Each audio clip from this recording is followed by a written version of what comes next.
भीष्म गीता में अर्जुन को भगवान भीष्म पितामह बाणों के सैया पर पड़े रहकर कहते हैं, अरे अर्जुन, 4 तरह का भोजन बेकार होता है। पहला, जिस भोजन की थाली को ठोकर लग गई वो नाली में पड़े हुए कीचड़ के बराबर होता है। दूसरे नंबर का भोजन, जिस भोजन की थाली को कोई लांग कर चले गया वो भोजन भ्रष्टा के बराबर होता है, गंदगी के बराबर। तीसरे नंबर का भोजन, जिस भोजन की थाली में बाल पड़ा हो, केश पड़ा हो, वो दरिद्रता देने वाला होता है। और चौथे नंबर का भोजन अर्जुन, अगर पति और पत्नी अगर एक ही थाली में भोजन कर रहे हैं तो वो मदिरा के तुल्य होता है। यदि पति और पत्नी एक ही थाली के अंदर बैठकर भोजन कर रहे हैं तो वो मदिरा के तुल्य है। भीष्म गीता कहती है, अर्जुन, पति के जीवने के बाद अगर पत्नी उसी थाली में भोजन करती है तो चारों धाम के प्रसाद से बड़ा महाप्रसाद बन जाता है। और यदि पति और पत्नी का नियम है कि हम दोनों तो साथ ही भोजन करते हैं तो हाथ जोड़कर निवेदन है, साथ भोजन करो, मना नहीं है, 2 थाली अलग अलग लगाओ। पर पति के साथ बैठकर एक थाली में खाना रोज प्रतिदिन मदिरा को निगलने के बराबर है। मदिरा को कई लोग कहते हैं एक ही थाली में भोजन करो तो प्रेम बढ़ता है। प्रेम बढ़ता है। शिव महापुराण की कथा कहती है, पति और पत्नी अगर एक ही थाली में भोजन करते हैं, एक ही थाली में अगर पति और पत्नी भोजन करते हैं तो उस घर की दशा देखिएगा। उस घर के बच्चे कभी भी विद्या में उत्तम नहीं निकल सकते। उस घर के बच्चे कभी भी सत्मार्गी नहीं निकल सकते, मार्ग से विचलित ही निकलेंगे, क्योंकि मदिरा के नशे में पैदा हुए हैं। तो सुन अर्जुन, सुन, यदि बेटी कुंवारी है और बाप के साथ में बैठकर भोजन करती है तो उस बाप की कभी अकाल मौत नहीं होती है, क्योंकि बेटी बाप के काल का हरण कर लेती है। बेटी कुंवारी है, बेटी की शादी हो जाए जब पहले वो पिता के साथ भोजन ना करे क्योंकि गोत्र बदल गया। पर बेटी जब तक कुंवारी है, बाप के साथ बैठकर भोजन करेगी तो बाप के काल को हरण कर लेती है। ये उसी तरह जैसे एक गाय ब्याह गई हो और एक गाय कुंवारी हो। महाराज, ब्याही हुई गाय का गोबर से लीपने से ज्यादा फलदायी होता है कुंवारी गाय का गोबर से लीपना।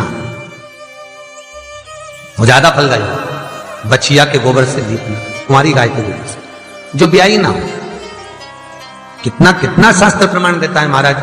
कई लोग दुखी भी हो रहे होंगे आज हमारी कथा सुनकर कि भगवान गुरु जी आपने कह दिया कि एक थाली में भोजन मत करो और हम तो इतने साल से करते हुए आ रहे हैं और अलग अलग करेंगे और ऐसा और वैसा। कई लोग तो चैनल ही बंद। शिव महापुराण की कथा कहती है, यदि आप भगवान विष्णु के मंदिर गए हो, सत्यनारायण भगवान के मंदिर गए हो, राम मंदिर गए हो, कृष्ण मंदिर गए हो, दत्त मंदिर गए हो, किसी भी देवता के मंदिर में जाते हो, वहां का प्रसाद आप 15 दिन 20 दिन तक रख सकते हो, पर शंकर का प्रसाद रात भर नहीं रखाता। क्यों?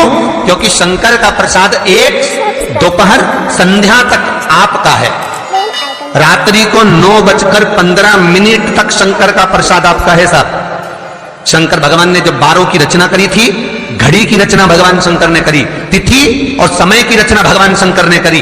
एक एक घड़ी, एक एक पल, एक एक तिथि, एक एक नक्षत्र, समय, पल, सबकी रचना शंकर करे।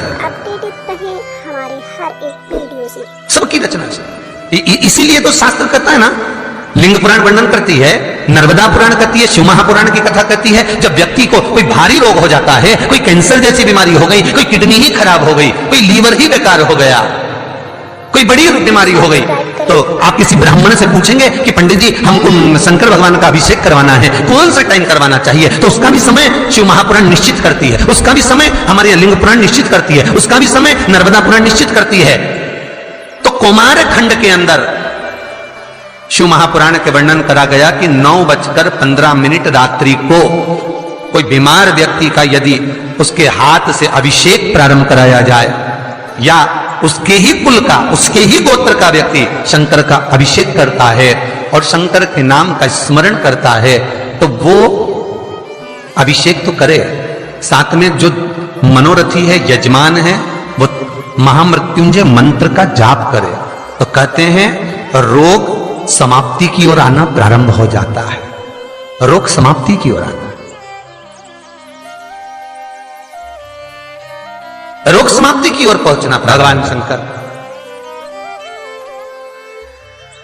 कि पावन कथा कहती है, एक कलश के अंदर महाराज दूध ले लीजिए, उसमें काली तिल्ली डाल लीजिए, थोड़ा सा आंवला, सूखा आंवला बाजार में मिलता है, उसको डाल दीजिए।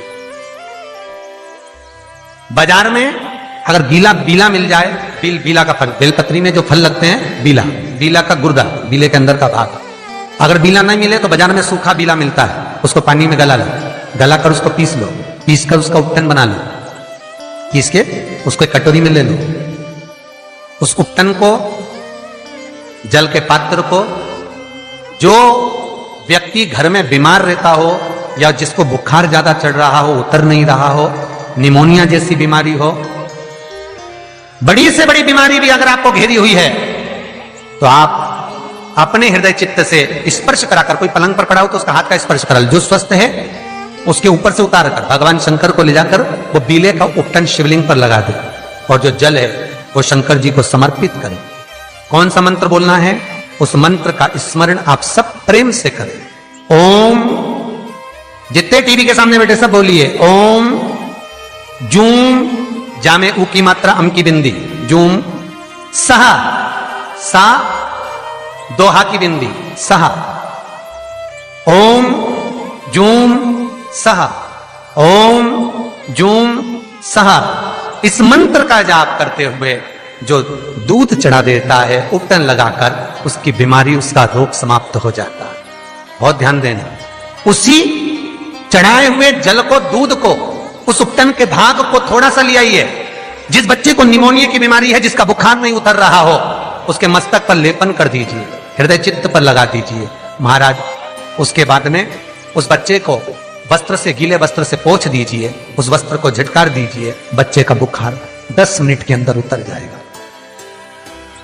ये कभी भी कर सकते हो, ऐसा कोई दिन निश्चित नहीं है, कोई तिथि निश्चित नहीं है। जब बुखार आए, जब स्वास्थ्य ज्यादा गड़बड़ हो जाए, तब करिए। मंत्र का जाप करते हुए ओम हूम ओम जूम सहा, इस मंत्र का बस स्मरण करना है। ओम जूम सहा मंत्र का स्मरण करिए और शिव की आराधना करिए। ये वो औषधि है जो सती माता ने भगवान शंकर से विवाह के प्रथम में प्राप्त करी है।